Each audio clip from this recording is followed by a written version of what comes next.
ప్రాంతీయ పార్టీలు చాలా కీలకమైనటువంటి పాత్ర పోషించబోతున్నాయి అంటున్నారు. సంకీర్ణ ప్రభుత్వం ఏర్పడితే దేశ పాలన కుక్కలు చింపిన విస్తర అవుతుందని చెప్పి నిపుణులు చెప్తున్నారు. అది అయితే ఆ నిపుణులకు నైపుణ్యం లేదు. నిపుణులు అన్నమాట దొంగ మాట. ఇప్పుడు కూడా చరిత్రను చూడాలి. నరసింహారావు గారిది సంకీర్ణ ప్రభుత్వం అంటే జాతీయ పార్టీతో కలిసే కదా. అవునండి. ఇప్పుడు జాతీయ పార్టీ వద్దని అన్నారు ఎవరన్నా? అంటే వాళ్ళు రాకపోతే అదేండి, ఇప్పుడు వాళ్ళు కూడా కలిసే ఉంటారు కదా. బయట లోపల వాళ్ళు లేకుండా, కాంగ్రెస్ బీజేపీ లేకుండా ప్రభుత్వం నిలవడం సాధ్యం కాదు కదా ఈ దేశంలో. నరసింహారావు ప్రభుత్వం సంకీర్ణ ప్రభుత్వం. ఇంకొక ప్రభుత్వాన్ని ఆయన చేసిన పనులు చేశారని చెప్పండి నాకు. అద్భుతమైన ఆర్థిక నాశనం బ్రహ్మాండంగా చేశారు. కానీ మలుపు తిప్పింది ఆయన ప్రభుత్వం స్కాములతో సహా. కాబట్టి స్కాములు ఇప్పుడు లేవా? ఉన్నాయి. వేల కోట్లు నంచు తింటున్నారు. ఆయన ఏదో చిన్న చిన్నవి చిల్లర పనులు కొందరు చేస్తే ఆయన మీద అనవసరంగా అపాదన పెట్టారు. అవును, అది ధర్మం కాదు. కాబట్టి భారతదేశంలో బ్రహ్మాండమైన సీట్లు ఓట్లు వచ్చిన అటువంటి మన రాజీవ్ గాంధీ ప్రభుత్వం బ్రహ్మాండంగా చేస్తారనుకున్నారు. ఏం చేశారు? అది కూడా ఏం ఓడపడిచారు? స్కాములు వదిలేండి. అసలు ఏం చేశారు? అద్భుతం మౌలిక మార్పులు తెచ్చారు.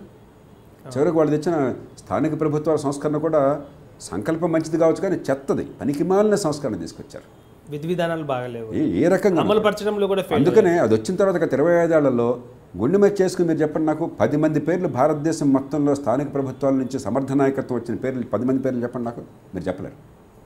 అంతకు మునుపు నేను ప్రతి రాష్ట్రంలో 10 మంది, ఒక జలగ వెంగళరావు గారి దగ్గర నుంచి, ఒక బ్రహ్మాందరెడ్డి గారి దగ్గర నుంచి, ఒక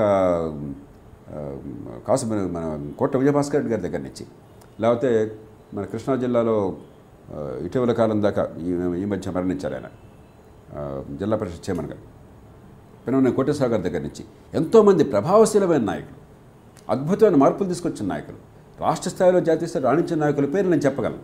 అంతకు మునుపు ఈ రాజ్యాంగ సభ వచ్చిన తర్వాత ఒక్కట్లేదు. కాబట్టి ప్రభుత్వాలకు మెజారిటీ ఎంత ఉంది? మెజారిటీ వద్దని నేను అంటలా. మీకు సంకల్పము, మీకు స్పష్టత, మీకు వ్యూహ చాతుర్యము, సమాజాన్ని మార్చేటువంటి ఆ తపన మీకు లేనప్పుడు ఎంత మెజారిటీ ఉంటే అంత నష్టం. కనీసం 10 గొంతులు కలిస్తే ఎక్కడో ఒక గొంతు మార్పు కోసం సూచించే గొంతు ఉంటుంది. వాళ్ళ అవసరాల కోసమైనా సరే. డిఎంకే ఏముంటుంది? రాష్ట్రాలకు అధికారాలు అంటుంది. వాళ్ళు మిగతా విషయాల్లో అవినీతి పార్టీ కావచ్చు, అందరూ అవినీతి కూరుకుపోయారు, కానీ ఆ విషయంలో వాళ్ళు చెప్పింది కరెక్ట్. ఇంకోళ్ళు వచ్చి స్థానిక ప్రభుత్వాలు అవసరం అని చెప్పంటారు, మరొకళ్ళు వచ్చి విద్యను బాగు చేద్దామంటారు. అన్ని గొంతులు కావాలి. ఒకే గొంతు ఉండి వాళ్ళు పని చేయకుండా ఉండే కంటే 10 గొంతులుండి దాని నుంచి కొంత మంచి రావడం శ్రేయస్కరం. సార్, టీఆర్ఎస్ పార్టీలో కేసీఆర్ని దేశ రాజకీయాలు పంపించి ప్రధాని చేయాలన్న ఆలోచనతో కార్యకర్తలు అయితేనేమి ఓటర్లు కూడా అతనికి 16 సీట్లు ఇచ్చే అవకాశం ఉందంటున్నారు. కేసీఆర్ నిజంగానే ప్రధానమంత్రి అవుతే ఇప్పుడు ఆయన పాలనకు మీరు ఇచ్చే ప్రధానమంత్రిగా అవ్వడానికి ఇది ఎవరి సొత్తు కాదు. కేవలం జాతీయ పార్టీలో లేకపోతే పెద్ద పార్టీలే కాదు, ఏ పార్టీని కొంచెం దేవగౌడ గారికి ఎన్ని సీట్లు ఉన్నాయి కాబట్టి మీరు ప్రభావశీలైన పాత్ర ఉండి మీకు స్పష్టమైన అవగాహన ఉంటే రాజకీయ పరిస్థితిని బట్టి ఎవరికైనా ఆ బాధ్యత రావచ్చు. బాధ్యత అవకాశంగానే అనుకోను. బాధ్యత కేసీఆర్కి దురదృష్టి ఉందంటారా? ప్రధాన అయ్యే అర్హత ఉందంటారా? ఉండాలని ఆశిద్దాం మనం. ఇప్పుడు నేను ఇక్కడ ఎవరికి సర్టిఫికేట్ ఇవ్వడానికి మీ ఆలోచనలు అతనిలో ఉన్నాయంటారా? ఎందుకంటే స్టడీ చేస్తున్నారు. పదవులు తీసేయండి, పదవులు పక్కన పెట్టండి. ఒక వాదన తెస్తుంది, నేను పూర్తిగా ఆమోదిస్తున్నాను. Very good. 2 మాటలు చెప్తాను. ఆయన ఏమంటున్నారు? ఇన్నేళ్ళు మనం పొడి చేసింది ఏం లేదు. ఓ చైనాను చూడండి, మరో దేశాన్ని చూడండి, మన విజయాలు అనుకున్నా సాధించలేదు. అది 100కి 100 పళ్ళు వాస్తవం. మన ఊరికి జబ్బలు తెచ్చుకుంటే లాభం లేదు. 2 రాష్ట్రాలకు అధికారం కావాలి. పూర్తిగా అవగాహన ఉందా లేదో చూద్దాం, కానీ కనీసం ఆ మాట చాలా విలువైన మాట, అవసరమైన మాట ఇవాళ. దాంతోపాటు ఆయన స్థానిక ప్రభుత్వాలు కూడా అన్నట్టయితే ఆయన చేసినట్టయితే సంతోషించేవాడిని. రాష్ట్రంలో ఆయన చేయలే, చేస్తానని మాట ఇచ్చాడు ఆయన. ఉన్న జాతీయ పార్టీలను కూడా స్వాహా చేస్తున్నటువంటి అది ఒకటి, అది చాలా తప్పది.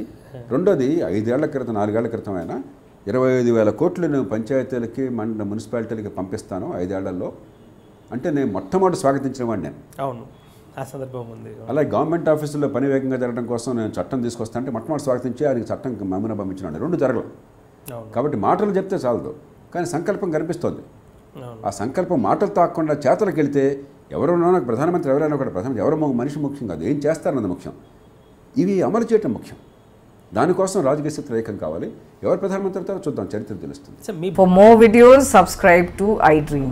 iDream ను సబ్స్క్రైబ్ చేయండి. And loads of fun entertainment and content. Do watch iDreams. Do subscribe iDream Media. దయచేసి ఐ డ్రీమ్స్కి మీరు సబ్స్క్రైబ్ చేయాల్సిందిగా నేను కోరుతున్నాను. I am Dr. Nayak, DT Nayak. For more videos, please subscribe to iDream. Please subscribe iDream News. Please subscribe iDream. Please subscribe iDreams. మీరు చూస్తున్నారు iDream news.